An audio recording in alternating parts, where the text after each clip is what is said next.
दोस्तों नमस्कार, जय हिंद। मैं सूरज मौर्य और आपका मार्केट विद सूरज मौर्य में स्वागत है।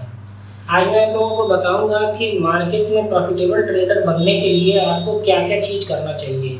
देखिए, ट्रेडिंग तो सब लोग करते हैं, लेकिन आप प्रॉफिटेबल ट्रेडर कैसे बन सकते हैं, इन बातों को कुछ बातों को ध्यान रखना बहुत ज़रूरी होता है।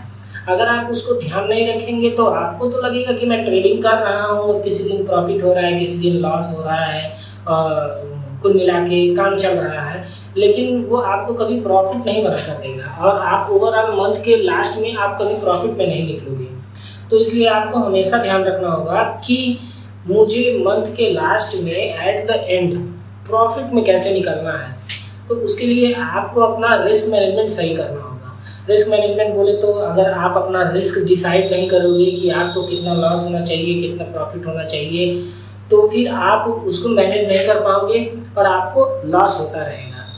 तो मैं आपको इस वीडियो में ये समझाने की कोशिश करूँगा कि किस तरीके से आप अपना रिस्क मैनेज करके आप अपने महीने के लास्ट में आपको प्रॉफिट में निकलना चाहिए, तभी आपको आप एक प्रॉफिटेबल ट्रेडर बन सकते हो। अब देखिए, होता ये है कि महीने में लगभग 20 ट्रेडिंग सेशन होते हैं, 21-22 होते हैं, लेकिन हम 20 पकड़ के चलते हैं। 20 ट्रेडिंग सेशन आपको मिल जाते हैं। तो 20 ट्रेडिंग सेशन में आपको ये समझना होगा कि मुझे किस तरीके से प्रॉफिट में निकलना है। आप कभी एक दिन में ये डिसाइड नहीं कर सकते कि एक दिन के प्रॉफिट और एक दिन के लॉस से कि आप जो है लॉस में निकल रहे हो और प्रॉफिट में निकल रहे हो, तो आप उसी तरह करते रहोगे, लेकिन आपको कभी प्रॉफिट नहीं होगा। तो देखिए, पहला काम ये है रिस्क मैनेजमेंट में कि अगर आपको प्रॉफिट में निकलना है, पूरे ट्रेडिंग सेशन में 20 दिन के सेशन में आपको प्रॉफिट में निकलना है, तो आपको कुछ बातों का ध्यान रखना होगा। सबसे पहली बात ये है कि आपको अपना एक नोट्स बनाना होगा जिसमें आपको अपना प्रॉफिट और अपना लॉस डिसाइड करना है। जैसे मान लीजिए, अगर आपने ये डिसाइड किया हुआ है कि आपको आपको डेली इतने का ही लॉस लेना है, इससे ज़्यादा लॉस नहीं लेना है, ये आपको डिसाइड करके चलना पड़ेगा। अगर आप ये डिसाइड नहीं कर सकते आप डेली कितना लॉस ले सकते हैं, तो आपको एट द एंड लॉस ही होगा। नहीं सोचा है, आपको पहले ट्रेड में आपको 2000 का लॉस हो गया, आप फिर सोचोगे कि लाओ एक ट्रेड और लेते हैं, तो उस ट्रेड में शायद मुझे प्रॉफिट बन जाए। होता ये है कि आपको उस ट्रेड में भी लॉस हो जाता है, तो वो लॉस बढ़ के 3000 हो जाता है, 4000 हो जाता है। उसके बाद आपकी साइकोलॉजी बिगड़ने लगती है। फिर आप ये सोचते हो कि यार जब 4000 5000 का लॉस हो ही गया है, तो लाओ एक लॉस और सही, थोड़ा सा लॉस और लेते हैं और कुछ शायद मुझे प्रॉफिट मिल जाए। होता ये है कि वो फिर आपको लॉस देता है और आपका 5000 6000 7000 का लॉस हो जाता है, जो आपको दिक्कत में डाल सकता है। आप महीने के लास्ट में प्रॉफिट में नहीं निकल पाओगे। तो आपको एट द एंड पूरे मंथ में आपको प्रॉफिट में निकलना जरूरी है। तो उसके लिए आप क्या कर सकते हैं, जैसे मान लीजिए आपको अपना लॉस डिसाइड करना होगा कि जैसे मान लीजिए कि आपने सोचा है कि मैं दिन भर में 2000 का ही लॉस ले सकता हूँ। तो अगर आप 2000 का लॉस ले सकते हैं, तो आप अपने दिमाग में हमेशा ये बनाकर चलिए कि आप 2000 से कम प्रॉफिट लेकर भी नहीं निकलेंगे। अगर आप 2000 से कम प्रॉफिट लेकर निकलते हैं, तो जब आपका calculation at the end last month के लास्ट में आप जब उसको जोड़ेंगे, तो आप हमेशा लॉस में निकलेंगे, क्योंकि आप जरूरी नहीं है कि आप डेली प्रॉफिट करें। ऐसा मार्केट में कोई बंदा नहीं है जो डेली के डेली प्रॉफिट करता हो, या महीने के 20 सेशन में 20 दिन प्रॉफिट करता हो, या 19 दिन प्रॉफिट कर लेता हो। यह रेयर केस में होता है कि कभी किसी के साथ वो बहुत बड़ा एक्सपर्ट है तो वो एक महीने में कर लिया, लेकिन ऐसा होता नहीं है, अमूमन ऐसा नहीं होता है। तो आपको इस बात को ध्यान रख के चलना होगा कि मैं किस तरीके से अपना कैलकुलेशन सही रखूं ताकि मैं महीने के लास्ट में प्रॉफिट में निकलूं। तो आप अगर 2000 का लॉस डिसाइड किए हुए हैं, तो आपको कम से कम 3000 का प्रॉफिट भी डिसाइड करना होगा, या फिर आपको 2000 से ऊपर का प्रॉफिट होना चाहिए उस दिन। ऐसा नहीं है कि आपने 2000 का लॉस डिसाइड किया हुआ है और आपको 1000 रुपये या 1200 रुपये का प्रॉफिट दिखने लगा, तो आप ये सोच रहे हैं कि यार चलो कहीं ये भी ना मिस हो जाए। वो अगर आप लेकर निकल भी जाते हो, तो भी आप मंथ के लास्ट में जब आप सब जोड़ोगे तो आपको लॉस ही मिलेगा, क्योंकि आपको ब्रोकरेज भी देना है।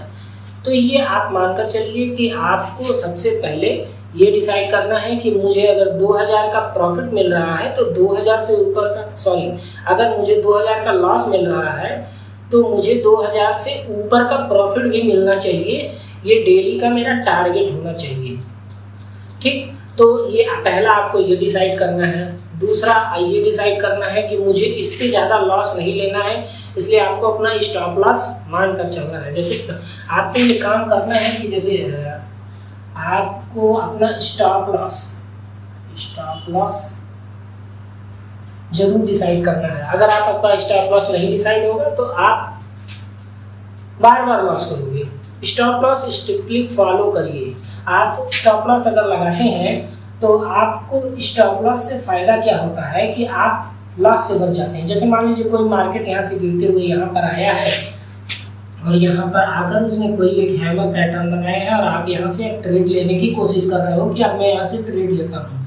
तो जब आप यहाँ से ट्रेड लेते हो तो आपको यहाँ पर स्टॉप लॉस लगा लेना चाहिए। आप बहुत कोशिश करिए, अगर आप चाहते हैं तो थोड़ा सा नीचे लगा लीजिए। शायद थोड़ा सा नीचे लगा लेने से कभी कभी होता ही है कि मार्केट थोड़ा सा नीचे आके फिर पंप करके ऊपर चला जाता है।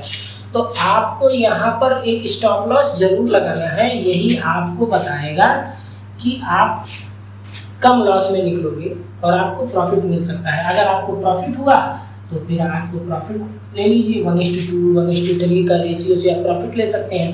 अगर आपको लॉस हुआ तो आपको केवल छोटा सा लॉस होगा, तो इससे होगा ये कि आप एक ट्रेड और ले सकते हैं।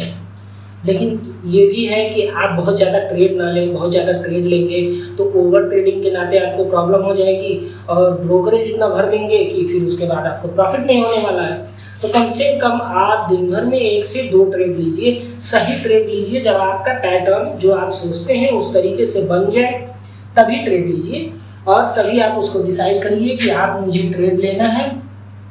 आप देखिएगा कि अगर 20 दिन का सेशन होता है और आपने अपने एनालिसिस से या फिर आपने अपने तरीके से जितना आपने मार्केट को अपने समय दिया है, मान लीजिए आप 12 दिन प्रॉफिट में निकलते हैं, मान लीजिए आप 12 दिन प्रॉफिट में निकलते हैं और 8 दिन लॉस में निकलते हैं। अगर आपने साल 2 साल 4 साल प्रैक्टिस किया हुआ है और आप मार्केट को समझते हैं तो 10-10 दिन के सेशन को अगर हम डिवाइड कर दें लॉस और प्रॉफिट तो 2 दिन तो आप एक्स्ट्रा प्रॉफिट हो सकता है।